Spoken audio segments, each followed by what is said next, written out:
everyone. Coming to you today on this April 1st, 2014 from a different scene, a little bit different scenery. This is my office. Right next door is Robert's. We're going to talk to you today about how to take a proper eye picture with your cell phone. We have a number of people that are calling in and getting either phone consultations or Skype consultations, and it's always very important for us to have pictures of your eyes if possible, because they do tell a really good picture of what's going on, even just as much so as your health questionnaire and even in tests and things like that that you may bring in to us. There are three very important things to remember when you're taking a picture. You want to get as up close as possible without it being blurry. You want to be able to see the fibers of the eyes. That's the most important thing, because that does tell pictures of what's going on inside your body. And you want as little glare as possible. So today we're going to kind of walk you through a step-by-step, and if you're taking it with your cell phone. A lot of people do that. And so Megan has consented to be our guinea pig today.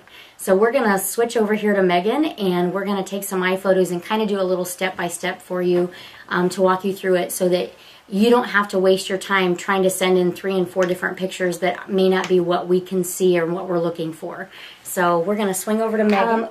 The first thing that you're going to do is you're going to have as little light as possible. So if you've got a lot of lamps going on, you want the less glare, the better. So you don't want to be in a room that there's windows with light outside shining in. I would go into a dark room, have one maybe overhead light on, not a lot of lamps.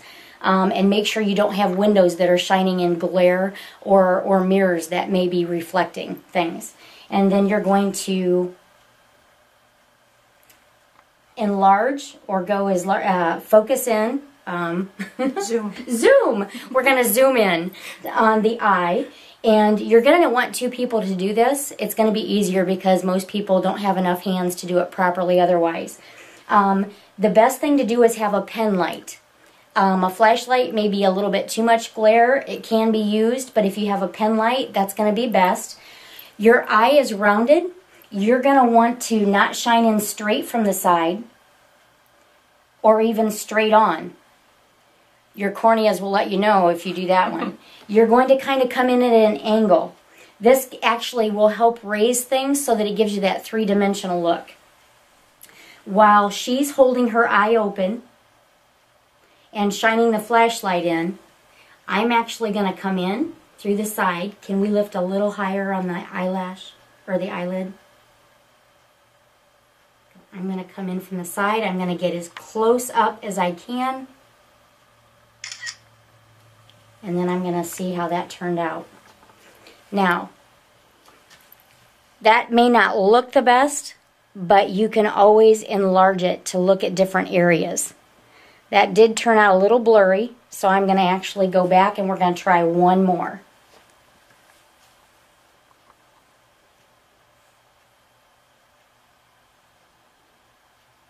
And you have to find the eye. There it is.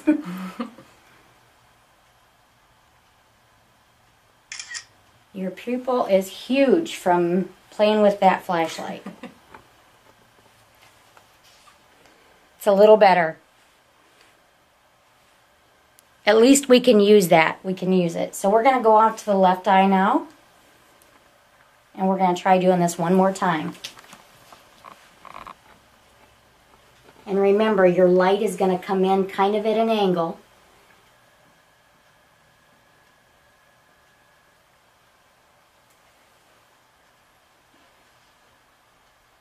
Can you lift your lid just a little more? You want to make sure that the lid is not drooping down in front of the picture. Take one more.